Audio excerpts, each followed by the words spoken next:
Shalom semuanya, senang sekali menjumpai Anda dalam kesempatan ini. Dan saya ucapkan selamat untuk kalian yang ada di Sydney maupun Melbourne yang sudah free daripada lockdown. Kasih karunia Tuhan akan berkarya di dalam krisis yang saudara telah alami beberapa saat itu. Juga untuk mereka yang ada di Dubai, Anda lebih bebas terlebih dahulu, tetap kasih karunia menyertai Anda semuanya, dan kiranya kita stay alert, bebas, tetapi kita harus waspada juga. Hari ini saya ingin menyampaikan satu simple saja, satu simple message yang saya beri judul adalah The Grace of God Works in Crisis. Title-nya simple, juga saya akan gunakan satu ayat saja terambil dari 2 Petrus pasal yang pertama ayat yang ketiga. 2 Petrus pasal yang pertama ayat yang ketiga, saya bacakan dalam terjemahan bahasa Indonesia, tetapi nanti saya akan bacakan dalam terjemahan The Passion Translation. Kemudian saya akan terjemahkan dalam bahasa Indonesianya. Saudara akan merasakan bahwa bedanya ataupun pengertiannya akan ayat ini sangatlah dalam sekali. Saya akan baca 2 Petrus 1 ayat yang ketiga, berkata demikian. Karena kuasa ilahinya telah menganugerahkan kepada kita segala sesuatu yang berguna untuk hidup yang saleh oleh pengenalan kita akan Dia, yang telah memanggil kita oleh kuasanya yang mulia dan ajaib. Saya akan baca dalam terjemahan The Passion Translation. Salah satu Alkitab yang saya sungguh gemari di dalam membaca, kemudian saya membandingkan, kemudian saya juga mendapatkan arti yang berbeda. Demikian dalam The Passion Translation dikatakan begini, everything we could ever need for life and godliness has already been deposited in us by His divine power. For all this was lavished upon us through the rich experience of knowing Him who has called us by name and invited us come to Him through a glorious manifestation of His goodness. Wow, Saya terjemahkan, saya ambil Google Translation dari terjemahan The Passion itu. Saya berusaha untuk terjemahkan dalam bahasa Indonesianya, di mana dikatakan begini, semua yang kita butuhkan untuk hidup dan hidup ilahi sudah didepositokan dalam kita oleh kuasa ilahinya. Semuanya ini diberikan dengan limpah kepada kita melalui pengalaman kaya akan pengenalan Dia yang telah memanggil kita dengan nama dan mengundang kita untuk datang kepada Dia melalui manifestasi kebaikannya yang mulia. Luar biasa sekali, saudara. Kalau saudara merasa bahwa segala sesuatu yang kita butuhkan sudah didepositokan oleh kuasa Roh Kudus di dalam kita, kadang-kadang saya mau bicara kepada saudara, apalagi yang kita butuhkan? Kalau Yesus bersama dengan Anda, segalanya cukup bagi kita semuanya. Tetapi kita kupas apa yang saya ingin berikan kepada saudara, dan saya percaya ini adalah message Tuhan sendiri. Saya akan bicara tentang relationship, relationship yang sedang mengalami guncangan di tengah-tengah pandemi ini. Crisis in relationship. Beberapa saat yang lalu saya menikahkan kedua anak muda yang sudah sebenarnya merencanakan tahun lalu menikah, kemudian ditunda lagi ketika mereka mengambil tanggal di tahun ini juga, tetapi ternyata ada lockdown di Brisbane, harus menunda kemudian, dan akhirnya berapa minggu yang lalu, 2 minggu yang lalu saya berkati dan mereka mengalami satu jubilation di dalam perayaan pernikahan mereka. Nah, saudara, saya berikan satu message yang sepenggal saja. Saya mau katakan kepada mereka adalah begini. Pada tahun-tahun awal daripada pasangan yang baru menikah, pernikahan itu bukanlah untuk improvement ataupun peningkatan ataupun kemajuan. Jikalau Anda sebagai seorang single, merasa memiliki satu pemikiran bahwa kalau aku menikah, aku akan lebih baik lagi keadaanku. Sebentar, time out terlebih dahulu. Ya, sebab pernikahan bukanlah di tahun-tahun awal bukanlah untuk improvement, melainkan hanya untuk expose, ya, expose. Ya. Jadi apapun yang gaya hidup Anda secara single itu akan diekspos pada pernikahan, saudara. Pembukaan tabir. Ya. Nah, pria dan wanita yang Anda nikahi itu selalu asli. Dengarkan baik-baik. Tetapi pria ataupun wanita yang Anda dating ataupun Anda pacari sebenarnya adalah palsu. Sebagaimana Anda datang ya ke showroom ataupun dealer mobil dan saudara hendak ya memilih, pertamanya tidak niat untuk pilih ya ataupun beli, tetapi ada satu salesman yang berusaha untuk menyodorkan segala sesuatu produk daripada showroom itu untuk Anda akhirnya mengambil keputusan untuk membelinya. Ya, istilahnya segala sesuatu itu kelihatan bagus sekali. Nah, di dalam Alkitab kita juga menyadari bahwa konsep ilahi daripada pernikahan adalah dua menjadi satu. Tetapi dalam kenyataan sehari-hari, ya, di mana banyak marriage itu broken karena dua tetap dua. Bukan dua menjadi satu, tetapi dua tetap menjadi dua. Nah, ketertarikan, talk about attraction. Ya, semua daripada kita mengenal, ya, saya sudah menikah 32 tahun, dan saya pertama kali ketemu dengan istri saya yang sekarang ini, ya, saya tertarik sekali dengan wanita yang satu ini. Nah, sebenarnya semua ketertarikan itu dimotivasikan oleh self-love, mengasihi kepada diri sendiri. Ya. Alangkah bahagianya kalau aku dapatkan bunga mawar ataupun bunga daripada kampus di mana aku studi, merasa bangga sekali. Sebenarnya ketertarikan itu dimotivasikan oleh self-love. Tetapi kasih sejati itu dimotivasikan oleh love to others. Mengasihi orang lain. Nah, ini ada satu perbedaan yang sangat menyolok sekali. Di dalam pernikahan, resep yang sangat mudah sekali adalah begini. Selama aku masih belum berubah menjadi kita, hubungan itu akan selalu mendatangkan konflik dan masalah. Kalau kita selalu mengatakan aku, belum berubah menjadi satu, yaitu kita, maka pernikahan saudara akan selalu mendatangkan konflik dan masalah itu sendiri. Bicara tentang pandemik, saya selidiki secara statistik, saudara. Ya, pandemi ini membawa prahara pada pasangan-pasangan muda. Untuk pasangan-pasangan tua, mungkin ya, degree-nya ataupun tingkatan perceraiannya atau tingkatan permasalahannya itu kurang begitu meledak. Tetapi untuk pasangan-pasangan muda, mereka yang masih memiliki 2 ataupun 3 anak yang masih kecil-kecil, itu pandemi ini merupakan satu prahara. Why? Bayangkan saudara, dari kantor pun kalau mereka masih punya pekerjaan, mereka dituntut untuk work from home. Sedangkan dari keluarga, di mana pandemi ini merumahkan semua orang, maka selain mereka menjadi pegawai, selain mereka work from home, mereka menjadi babysitter semuanya. Saya bisa bayangkan betapa tekanan yang belum pernah mungkin manusia alami ataupun kecap ya, dalam dunia ini selama masa pandemi ini menjadi sesuatu pengalaman yang luar biasa sekali.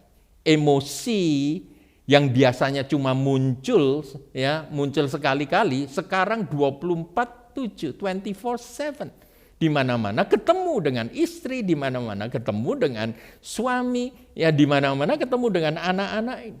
Nah, frekuensi tinggi itu, frekuensi emosi yang tinggi ini terus berjalan dan meledak-ledak. Saudara, mungkin kelihatannya silly sekali. Ya.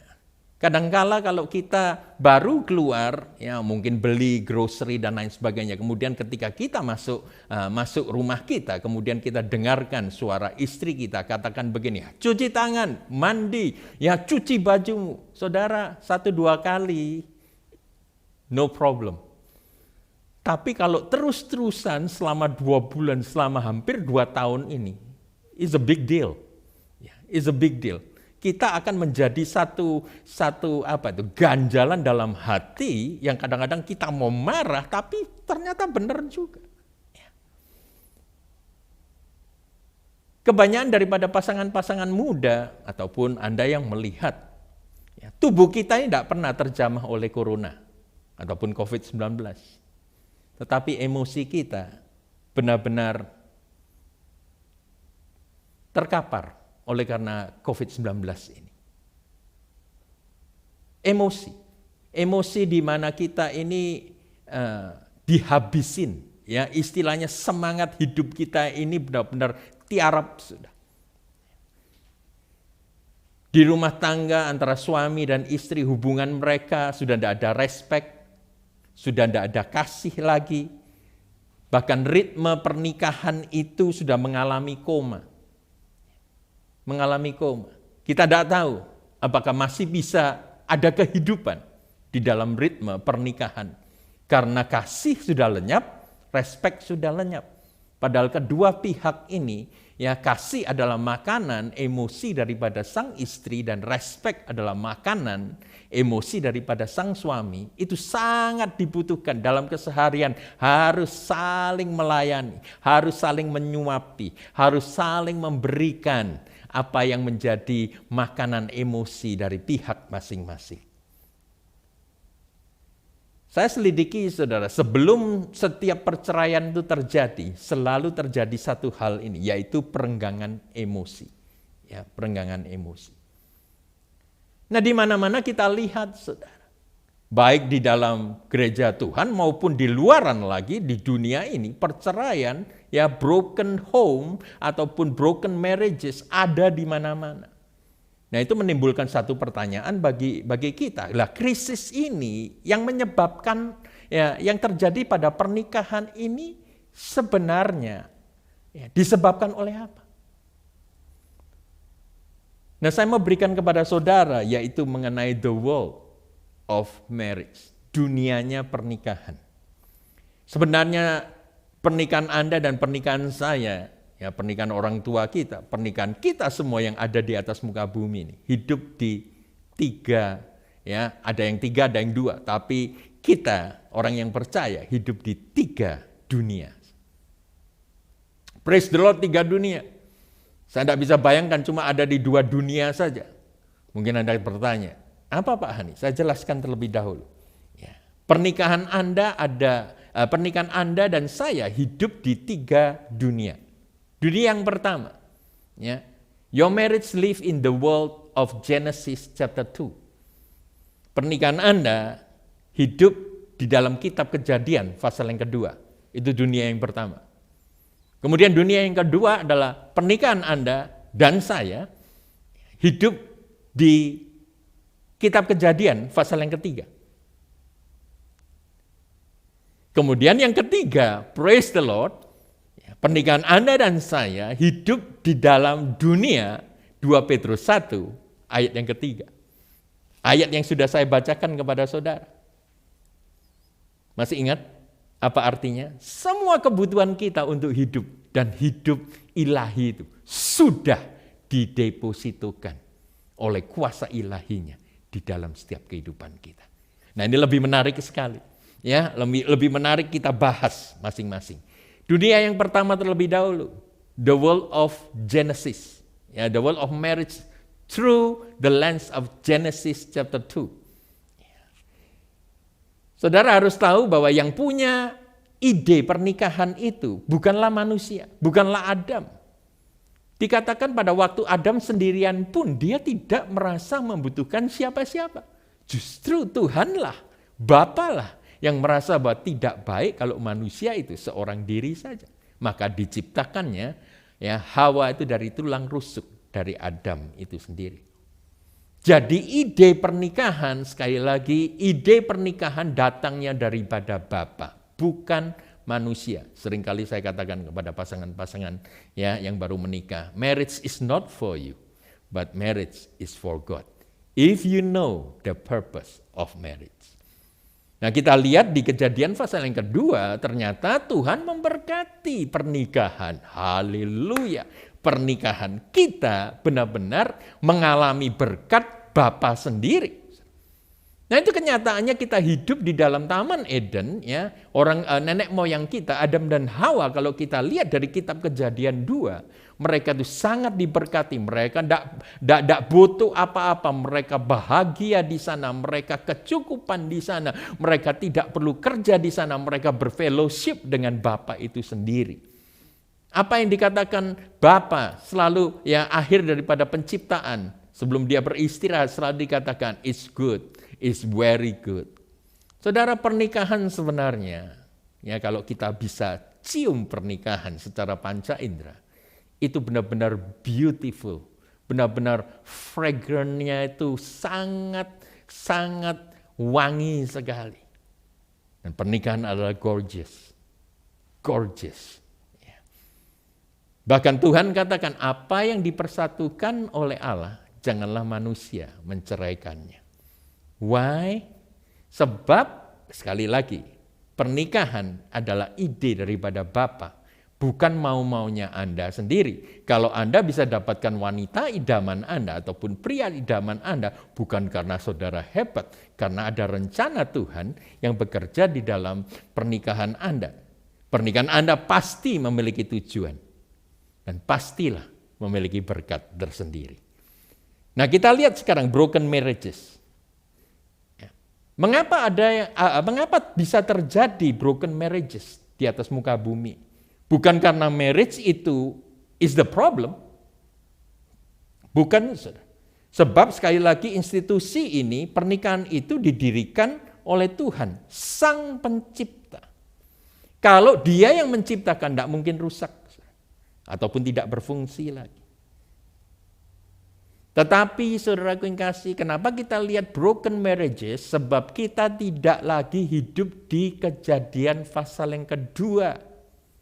Sebab begitu kita lihat ya Kejadian pasal yang ketiga, ketika Hawa itu sendiri memberontak, tidak taat akan perintah daripada Bapa, maka segala sesuatu yang tidak pernah terlintas dalam pikiran Adam dan Hawa itu dialami, termasuk dialami pernikahan mereka. Ketidaktaatan manusia merubah bentuk dan tujuan pernikahan. Dari realita amat baik, muncullah rasa malu ataupun ashamed. Tidak cukup cuma ashamed, tetapi dikatakan mereka memiliki perasaan takut, afraid. Dua hal ini tidak pernah terjadi di kitab Kejadian pasal yang kedua. Saudara cuma baca ketika saudara ketemu mereka sedang tidak taat, sedang berontak dengan Tuhan. Mulailah ashamed dan afraid ini. Kepahitan terhadap suami, kepahitan terhadap istri, itulah yang menyebabkan pernikahan dalam krisis. Ketika manusia dijamah, pernikahan mereka dijamah oleh krisis, mereka tidak mencari Sang Pencipta yang menciptakan pernikahan itu sendiri, tetapi mereka lari mencari pertolongan dari kiri, dari kanan, bahkan mereka melupakan Sang Pencipta. Mereka mengambil jalan pintas, cerai saja. Mereka mencari kepuasan di dunia, ya, yang dikatakan mereka bisa mendapatkan penghibur lara pernikahan yang gagal. Tetapi mereka tidak tahu mereka terperosok lebih dalam lagi apa yang Tuhan tidak create. The world number one is Genesis chapter 2. Gorgeous, beautiful. The world number 2 is Genesis chapter 3. Di mana semua ya present darkness itu kita bisa lihat di pernikahan-pernikahan yang ada di atas muka bumi. Yang ketiga adalah the world of marriage, true 2 Peter chapter 1 verse 3 and 4. Nah, kebutuhan kita untuk berumah tangga dan untuk hidup ilahi tidak bisa dipisahkan. Ya, bukan karena saudara ke gereja kemudian saudara merasa bahwa saudara lebih rohani daripada yang lainnya. Tidak bisa. Bagaimana saudara hidup di dalam keluarga saudara, sebenarnya itu sudah rohani di sana. Sebab leadership ada di atas tanggung jawab daripada sang suami ataupun sang ayah itu sendiri. Nah, kebutuhan kita berumah tangga dan hidup roh ilahi ini telah diberikan oleh Tuhan karena kita memiliki hubungan yang dekat dengan Tuhan Yesus yang telah memanggil kita dengan nama kita. Nah, itu semuanya adalah bukti dari kebaikan Tuhan Yesus kepada anak-anaknya yang percaya kepada Dia. Jadi bukan pertanyaan apakah Tuhan menghendaki aku tetap mempertahankan pernikahanku yang di ujung tanduk ini. Tetapi yang jelas adalah saudara harus mengenal, harus mengerti, harus mengalami kuasa, kebutuhan yang sudah Tuhan berikan untuk kita bisa hidup berumah tangga dan hidup ilahi. Konsepnya adalah already and not yet. Not all yet. Berkat itu sudah dicurahkan bagi kita. Already, kita sudah receive it. Tetapi kalau kita sedang mengalami block, kita sedang mengalami hurdle itu. Saudara, ayat yang keempat menarik sekali dari 2 Petrus 1. Saya bacakan ayat yang keempat. Dengan jalan itu, ia telah menganugerahkan kepada kita janji-janji berharga dan yang sangat besar, supaya olehnya kamu beroleh mengambil bagian dalam kodrat ilahi dan luput dari hawa nafsu duniawi yang membinasakan dunia. Kita di-separate. Oleh karena apa? Kita percaya janji Tuhan. Ya, ini penting sekali. The promise of God is God's blessing after Genesis 2 and 3. Nah, apa yang kita harus lakukan menghadapi krisis dalam relationship? Saya berikan simple saja 3 hal. Ya, yang pertama adalah harvest mindset. Harvest mindset. Apa yang dimaksudkan dengan harvest mindset? Sudah tahu ya cara berpikir harvest. Sudah selalu lihat harvest. Jangan saudara itu datang ke altar pernikahan tidak tahu apa yang saudara lakukan. Oleh karena orang tua mengatakan, "Weh, kamu sudah cukup usia ya, kamu menikah." Tapi Anda sendiri tidak tahu apa yang Anda inginkan, apa yang Anda ingin bawa istri ya untuk mencapai bersama-sama. Yang jelas adalah mindset saudara harus di-set, ya, di-align dengan mindsetnya daripada Tuhan sendiri, yaitu harvest mindset. Perhatikan begini, dari pemikiran akan melahirkan sikap, attitude. Dari sikap itu akan memacu semua ya kosa kata-kata daripada Anda yang keluar. Tentunya Anda sering mendengarkan atau dekat dengan teman, ya kata-katanya, dari kata-katanya saudara bisa tebak orang ini negatif atau positif.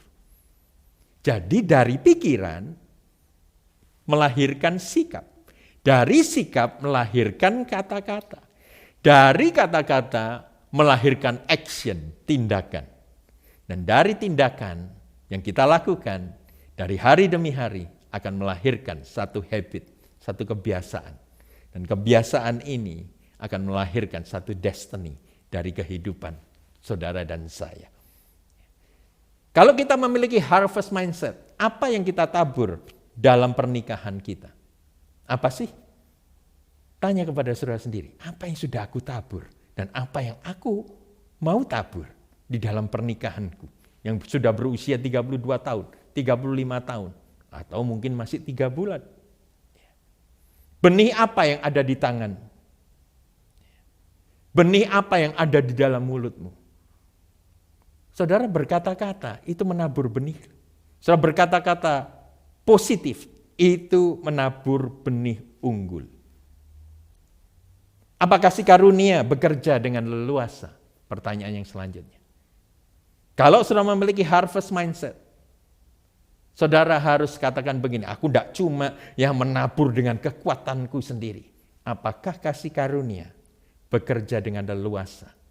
Kemudian yang terakhir adalah tanpa kesadaran 2 Petrus 1 ayat 3 dan 4, kita ini sedang meratapi kegagalan hubungan pernikahan kita.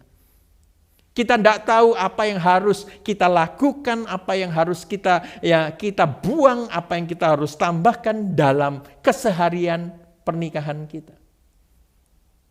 Saudaraku yang kasih, miliki harvest mindset. Yang kedua adalah investment mentality. Wow, investment mentality. Matius 6 ayat 21 mengatakan begini, di mana hartamu berada, di sanalah juga hatimu, atau di situ juga hatimu berada. Nah, apa yang Anda ingin kategorikan sebagai harta di sini? Tidak semua orang punya bank account yang gendut. Tetapi yang jelas, kalau Anda sudah menikah, Anda bisa mengambil satu pandangan yang benar sesuai dengan kehendak Tuhan, yaitu pasangan hidup Anda, rumah tangga Anda, keluarga Anda adalah harta terbesar dalam kehidupan Anda. Kalau saya katakan demikian, mayoritas manusia yang ada di atas muka bumi ini semuanya kaya. Sebab mereka memilikinya. Apakah pernikahanmu sudah menjadi harta karun bagimu? Tidak banyak orang, saudara, bisa memanfaatkan harta karun yang diberikan pada mereka. Misalnya banyak cerita orang yang mendapatkan lotre, mereka dari miskin, mereka mendapatkan lotre berapa juta begitu dolar, kemudian mereka hanya hidup 3 tahun, berfoya-foya, akhirnya pada tahun yang ketiga mereka sama keadaannya seperti pada waktu mereka sebelum dapatkan lotre itu. Ataupun seseorang yang mendapatkan warisan yang begitu banyak. Enjoy keliling dunia. Kemana-mana, tetapi mereka tidak memiliki satu pemikiran, yaitu investment. Saudara, pernikahanmu adalah investment. Invest apa yang terbaik bagi mereka dan bagi Anda sendiri.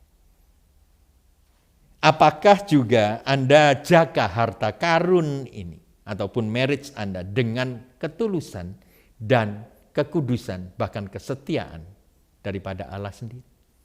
Remember, marriage is not for you. Marriage is for God. Maukah saudara berikan kesetiaan itu? Bukan cuma setia kepada pasangan hidup Anda, tapi setia kepada Tuhan. Apa yang Anda bisa tambahkan dan tingkatkan di dalam pernikahan Anda? Mungkin education, mungkin business, work from home, mungkin anak-anak mendapatkan satu hubungan yang jauh lebih erat lagi. Kalau Anda kerja di kantor, ketemu dengan anak cuma berapa jam saja. Tetapi work from home, saudara bukan yang emosinya tinggi, tetapi saudara bisa mementorkan anak-anak saudara. Itu investment. Sebenarnya, saudara, ketika pandemi menyerang bumi ini, seharusnya keadaan kita dan siap keluarga itu jauh lebih baik. Yang saya terhibur adalah begini, selama 2 tahun pandemi ini, angka perceraian di atas muka bumi turun. Turun. Itu bisa merupakan satu pertanda positif atau negatif yang belum meledak saja. Tetapi yang jelas adalah saudara harus melihat pernikahan saudara sebagai satu kesempatan untuk invest yang terbaik. Yang ketiga, yang terakhir adalah grace, ethos, ataupun etika daripada kasih karunia. Maksudnya apa, Pak Hani? Tadi dikatakan bahwa apapun yang kita butuhkan untuk hidup dan untuk hidup ilahi ini sudah diberikan. Nah, kedua pasangan, suami istri harus sadar bahwa Tuhan ada di tengah-tengah mereka. Kalau Tuhan ada di tengah-tengah mereka, maka yang terbaik, ya, kalau kita mau pertunjukkan kasih karunia di hadapan ya, keluarga kita, anak-anak kita, mertua kita, orang tua kita, adalah kita saling merawat dan kita saling menolong yang lainnya.